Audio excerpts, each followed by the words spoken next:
அல்லாஹ்வுடைய மார்க்கத்தை தொடர்ச்சியாக குறிப்பாக இளம் சமுதாயம் சந்திக்கக்கூடிய விஷயங்களை பற்றி ஆழமாக நாம் எல்லாம் பார்த்து வருகிறோம்.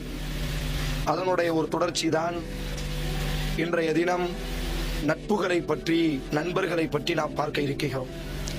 பொதுவாக மனித இனம் அல்லாஹ் ரப்புல் ஆலமீன் எல்லா நபர்களுமே ஏதோ ஒரு விதத்தில் யாரோ ஒரு இடத்திலாவது நட்பு பாராட்டுபவர்களாக, கண்டிப்பாக மனித இனம் ஏதோ ஒரு சூழ்நிலையில் பிறரின் மீது அன்பு வைத்து அந்த அன்பிற்கு நட்பு பாராட்டி கொண்டிருக்கக்கூடிய சூழலை நாம் பார்க்கிறோம்.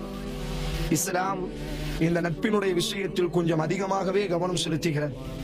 காரணம், எப்படி ஒரு மனிதன் தனது மனைவியை தேர்வு செய்வானோ, எப்படி ஒரு மனிதன் தனது பொருளாதாரத்தினுடைய தோழனை தேர்வு செய்வானோ, அதுபோலத்தான் இந்த நண்பனையும் நீ கொஞ்சம் கவனமாகவே தேர்வு செய்ய வேண்டும் என்று இஸ்லாம் பதிவு செய்கிறார்.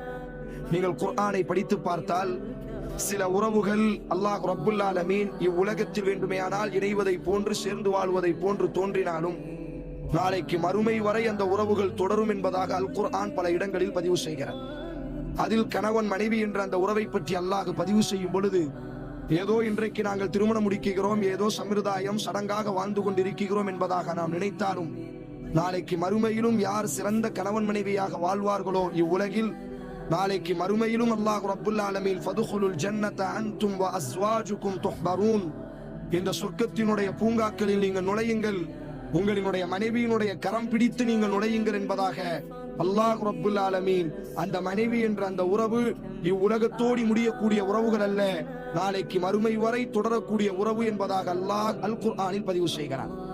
அதுபோலத்தான் தகப்பனுக்கு பிறக்கக்கூடிய குழந்தைகள், குழந்தை தகப்பன் தாய் என்ற இந்த உறவுகளும் கூட நாளைக்கு மறுமை வரை தொடரக்கூடிய உறவு என்பதாக அல்லாஹ் அல் குர்ஆனில் பதிவு செய்கிறார். அப்படி மறுமை வரை தொடரக்கூடிய ஒரு சிறந்த உறவுகளில் ஒரு உறவுதான் இன்றைக்கு நாம் சாதாரணமாக பழகி கொண்டிருக்கக்கூடிய இந்த நட்புகளும் நண்பர்களும் தோழர்களும் தோழிகளும் நாளைக்கு மறுமை வரை இந்த நட்புகள் தொடரும் என்பதாக அல் குர்ஆன் பதிவு செய்கிறது. அல்லாஹ் ரப்புல் ஆலமீன் குர்ஆனில் பதிவு செய்யும் பொழுது, ஃபஅக்பல பஅதுஹும், நாளைக்கு மறுமையில் சொர்க்கத்தினுடைய அந்த கட்டிலில் சில நண்பர்கள் தங்களுக்கு முன்னால் அமர்ந்திருப்பார்கள்.